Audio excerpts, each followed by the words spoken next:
You're listening to the Daily Nugget, dnugget.com for October 20th, 2024. Sorry for the delay again. Yes, we have sickness and things and stuff, but you're welcome. We're back. When we're back, yes. I won't look like a psychopath this week. We're back, baby. Just to be clear, all of the last week's or 2 weeks ago's episodes, I was trying to pop my ears, so I was just doing this the whole time. I look like a psychopath, and that's what I was doing. I don't have a weird twitch. Janelle, do you have any promises you'd like to make about not looking like a psychopath? No, I was going to say I didn't really notice, Sam. I'm sorry. Wasn't much different than usual. Right. So that's Janelle, Sam, and Jenn judging us, looking at us. Yeah. I'm not judging. I'm just listening. Okay. Wait.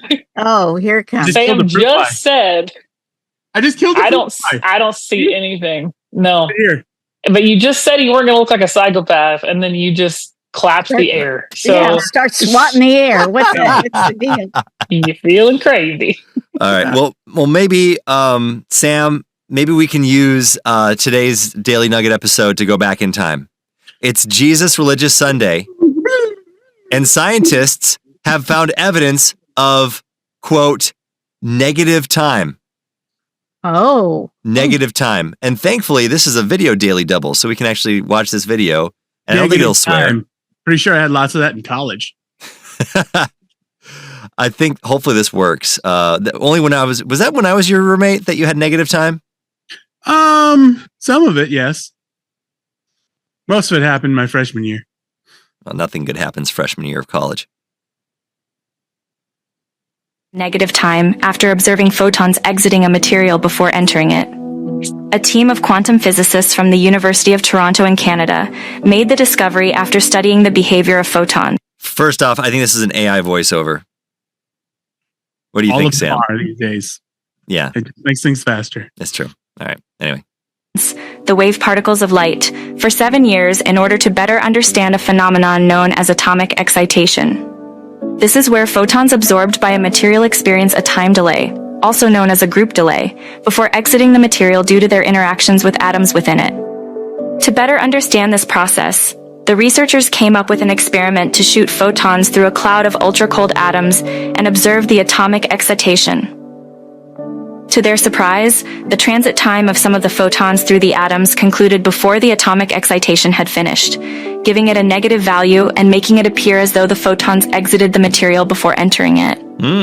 These results suggest that negative values taken by time, such as the group delay, have more physical significance than has generally been appreciated, the researchers noted. So there we go. Negative time. And this is important because we want to wind back the hands of time. I just think it's kind of cool how nature works. I feel like we should have your brother in on this, Jenn. This feels like a very it's a little heady, but you just think about how we're learning new things about the universe on a regular basis. And how the God's light is exiting before entering. And then they're calling that negative time. Right. So what if they're just going out and in? Just like it's like your spouse or child that's upset and they're going into their bedroom and they come back out and they say, and another thing. And then they slam the door shut. Sounds very scientific. I feel like we need to talk with Sam about some things here. I know, right? Group therapy on Jesus Religious Sunday. It would be a good time to do it. No, this is what I was thinking when I saw this story. I thought, God, and this is always something that's just confused me about the timeline, right? This is the timeline. Here we go. I'm using visual cues. If you're listeners, I'm using a stylus as what would be a timeline of the world. Samsung stylus. Yes.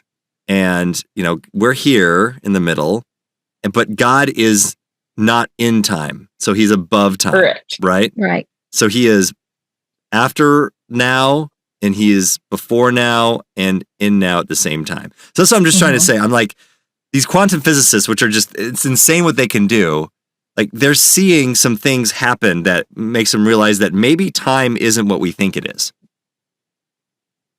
It's not to God, at least. Well, yeah. It's kind of like trying to say, like, tell me a color that doesn't exist. Like your brain can't think of one. You just, but it exists. It's a combination of colors that exist, right? Brand new color that's never been. You can't think of it. There is some color. What is it that shouldn't exist? Is it purple or something? What is it? Uh-oh. Rabbit hole. My fault. Sorry. Thanks, Jen. Well, he's easily trying to dumb it down. I was trying to. Okay, I just read it there. Okay, magenta is a color that doesn't exist. Oh, come on. The mix between purple and red. It doesn't exist in visible spectrum of light. Right. The colors between purple and red are yellow, green, blue, orange. Instead, magenta manifests itself on an aptly named color wheel. So if it doesn't exist, why can we see it? Is that why the Vikings never win a Super Bowl? I don't know. Oh, it goes into like, I don't know. Like it's a thing where I have to subscribe to read it. Come on. Oh, well. But no, I heard that there's some normal color that people can be made to see reddish green and yellowish blue. Colors forbidden by theories of color perception. I don't know. Anyway, but it's crazy, right? There's these things like we can't see. And it makes me think of that verse where it says like, now we see an image dimly. We see in part things that we'll see. And one day, we will see. Yeah. Full. Yeah. Yes. 1 Corinthians. Now we only see things imperfectly, like puzzling reflections in a mirror, but then we will see everything with perfect clarity. All I know now is partial and incomplete, but then I will know everything completely, just as God now knows me completely. That's deep. That is deep. You know what? Good stuff, though. It is. It is. You just think about the little bit, and then just how scientific knowledge is growing just a little bit, and just is seeing.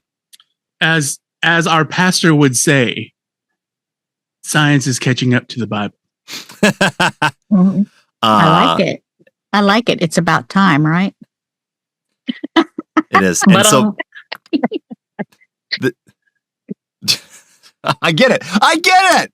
Hold on. Can I go back? Is that Adam? No, you missed it. No. Oh, that was a good one. Tell your photons to exit and re-enter. Oh, the photons inside of me. Another thing. The photons inside of me died years ago, apparently. Oh, well. No, I think you mean follicle. I see a doctor about that. Oh. Although this episode's going to be called Atomic Excitation. Yeah, That was in the that news story. Yes, it was. And that is the Nugget. NuggetHateMail@gmail.com. Let me know about your mind-blowing scientific fact that you like. I also like that the deepest part of the ocean, the Mariana Trench, is deeper than Mount Everest is high. And it's so deep that we may never actually see it because just how much pressure there is. And wide? Yes. Deep and wide? There's a deep and wide. Anyway, so I think that's kind of cool that you think people want to go to like space and go to Mars, but there is space right below us that no one has ever explored. 1, 2, 3, not it. Yeah, the ocean's scary. I'm not going down there. Scary. Andy, looks like it's you. Yeah. I will do some sort of Minecraft style where I just keep digging down until I fall into some sort of lava pit.